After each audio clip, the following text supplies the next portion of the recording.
दोस्तों नमस्ते।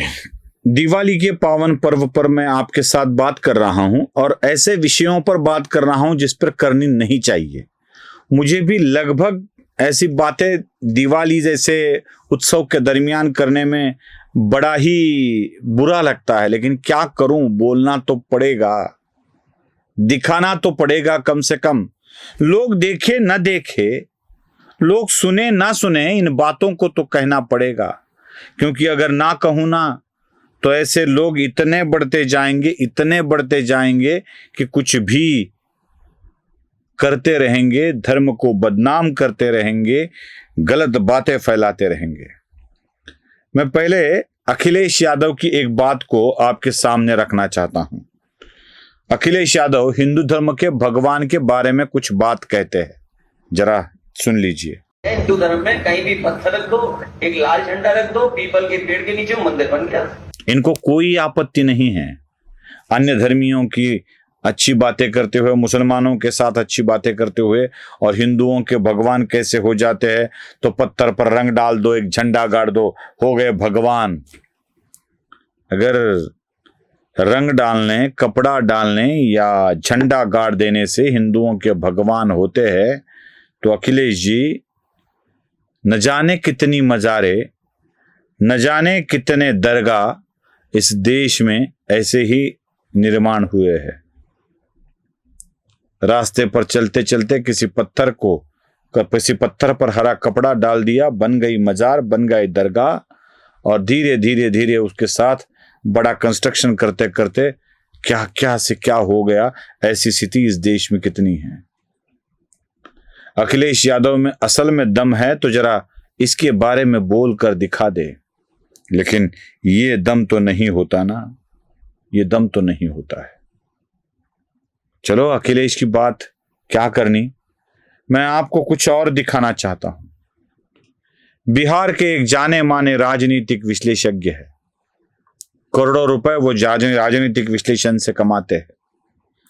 वो कहते हैं कि न जाने कितने सीएम को मैंने सलाह दी है और उसके कई करोड़ों रुपए निकाल दिए हैं। लोगों को सीएम बनाने की सलाह देकर करोड़ों रुपए कमाने वाले और एक तंत्र इस्तेमाल करते हैं राजनीति में कि वह अपनी नई पार्टी खोल देते हैं और अपनी पार्टी से उम्मीदवारी चाहने वाले लोगों को उम्मीदवारी के लिए आवेदन करने की बात रखते हैं और आवेदन पत्र की ही कीमत इतनी लगा देते हैं कि वह 150-200 करोड़ रुपए इसमें कमा लेते हैं। 150-200 करोड़ रुपए सिर्फ आवेदन में कमा लेते हैं, उम्मीदवारी देकर नहीं, उम्मीदवारी पाने के लिए आवेदन पत्र बेचकर। वही प्रशांत किशोर, पीके, लोग भी क्या पीके होते हैं क्या क्या पता नहीं है, आवेदन पत्र खरीद लेते हैं और पैसे जमा कर लेते हैं। एक ने तो कितने कोटि, 7 कोटि, 5 कोटि खर्चे कर दिए, लेकिन मुझे उम्मीदवारी नहीं मिली, ये लूट रहा है, ये बात तक कह डाली वो बात भी। जरा उन्हीं पीके के कुछ वीडियो मैं आपको दिखाना चाहता हूं। लोगों से मिलने गए, लोगों ने उन्हें मालाएं पहनाई, टीका लगवाया, और फिर क्या हुआ देखिए।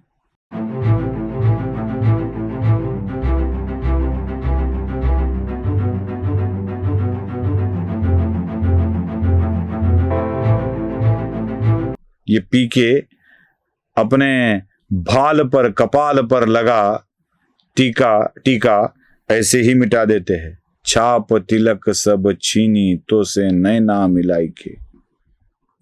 क्यों ये तिलक पोंछ देते हैं पता नहीं है।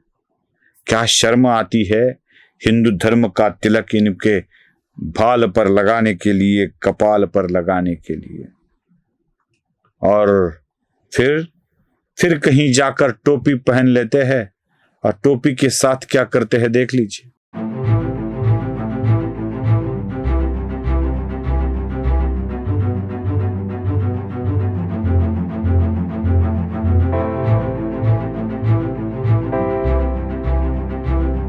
देखा, ऐसी इनकी आदतें हैं। टोपी पहनते हैं, निकालते नहीं, तिलक लगा लिया जाता है, पोंछ देते हैं। हिंदू धर्म की कोई कीमत नहीं, अहमियत नहीं, महत्व नहीं, क्योंकि हिंदू रिएक्ट ही नहीं होता है। हाँ, मुसलमान जरूर रिएक्ट होता है, इसलिए इन बातों को करना उनके लिए आवश्यक हो जाता है। इतनी ही बिहार के चुनाव में पीके अगर इंटरेस्टेड है, करोड़ों रुपए जमा कर रहे हैं, तो पीके लड़ क्यों नहीं रहे हैं? पार्टी के उम्मीदवारों को लड़वा रहे हैं, करोड़ों रुपए जमा कर रहे हैं, और सब बेवकूफ है ऐसा बता रहे हैं। तेजस्वी बेवकूफ है, लालू कोई समझ में नहीं आता, राहुल गांधी कुछ कर नहीं पाता, बीजेपी जीत नहीं पाएगी, नीतीश का सफाया हो जाएगा। बस वो बाबा वेंगा की तरह अपनी भविष्यवाणी बताते हुए ये पी के घूम रहे हैं। इसको नहीं मिलेगा, उसको नहीं मिलेगा, मुझे मिलेगा, मुझे मिलेगा, इसका विश्वास अगर पीके के मन में है तो ये पीके खुद चुनाव क्यों नहीं लड़ रहे हैं? क्या पीके के मन में किसी और को मुख्यमंत्री बनाना है, या फिर विधान परिषद में जाकर मुख्यमंत्री बनने का इरादा है पीके का? भाई, कोई बाबा अगर पर्जन्य याग करता है तो उसकी याग में जाने वाले लोग इतने विश्वास से जाते हैं कि हाथ में छाता लिए जाते हैं। उनको विश्वास होता है कि बाबा के पर्जन्य याग से पर्जन्य वृष्टि जरूर होगी। कोई वशीकरण मंत्र पहनकर तावीज लेकर जाता है तो जरूर लड़की पटेगी और शादी करनी है, इसलिए शादी की पूरी तैयारी करके ही कोई व्यक्ति निकलता है, विश्वास हो तो। पीके मुख्यमंत्री बनने का विश्वास रखते हैं तो चुनाव क्यों नहीं लड़ रहे हैं? उनके पार्टी को इतना ही यश मिलने वाला है तो खुद चुनाव क्यों नहीं लड़ रहे हैं? बस दुनिया को बेवकूफ बनाने की ये सारी बातें हैं। इतना याद रखिएगा, पीके हो या तेजस्वी हो या और कोई हो, तेजस्वी तो और क्या कर रहे हैं? बिहार की जनता को नौकरी दिला देंगे, सारे घर में एक नौकरी होगी, पैसे कहां से लाओगे इसका जवाब भी तो नहीं दे पा रहे हैं। बस बेवकूफ बनाओ, बेवकूफ बनाओ और बेवकूफ बनाओ, इतना ही एक सच दिख रहा है आज की तारीख में। नमस्ते।